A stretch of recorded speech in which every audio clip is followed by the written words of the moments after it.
Nous sommes bien dans l'éditeur de Blueprint Hello World. Nous allons essayer de survoler rapidement les principaux outils et menus de son interface nous permettant de bien éditer et gérer notre blueprint.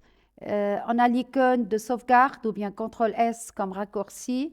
On a cette icône qui nous permet de faire un accès rapide au blueprint dans le Content Browser. On va essayer de faire une petite manip pour comprendre cette fonctionnalité, l'importance de cet outil. Supposons qu'on a créé donc une instance dans le viewport du Blueprint Hello World.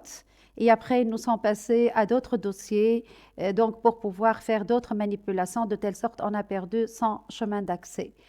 Maintenant, on aimerait bien revenir donc directement, faire un accès rapide au Blueprint Hello World dans le Content Browser.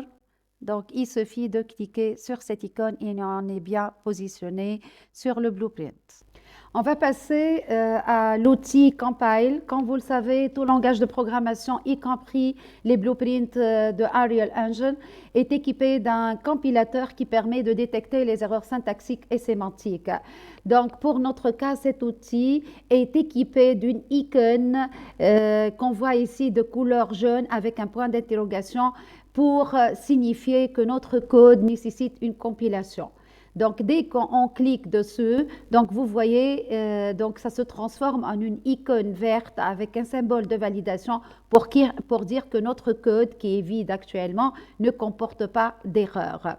Donc, on va essayer de créer donc un code, OK, for each loop par exemple, et on va essayer, donc vous avez vu, elle a passé de la couleur verte à la couleur jaune pour dire qu'on a apporté une modification à notre blueprint qui nécessite une compilation.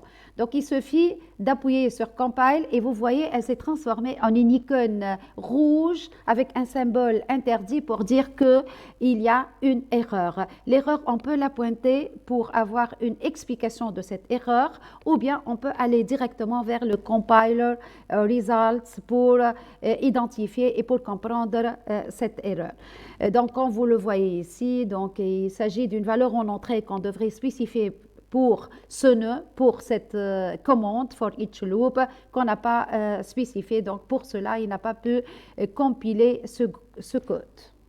Nous allons passer maintenant au panneau Component qui nous permet d'ajouter des composants, des static mesh, de l'audio, des effets visuels qui seront visibles via son viewport.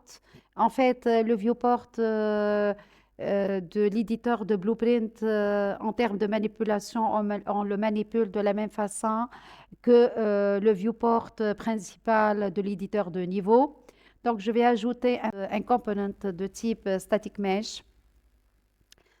Donc, on va essayer de choisir un cylindre que je vais nommer mon cylindre. Quand vous voyez automatiquement donc, le panneau Details rattaché au composant, à l'objet mon cylindre, donc, nous permet de modifier les propriétés de ce cylindre, les matériaux et autres, sa position, sa rotation, son scale, etc.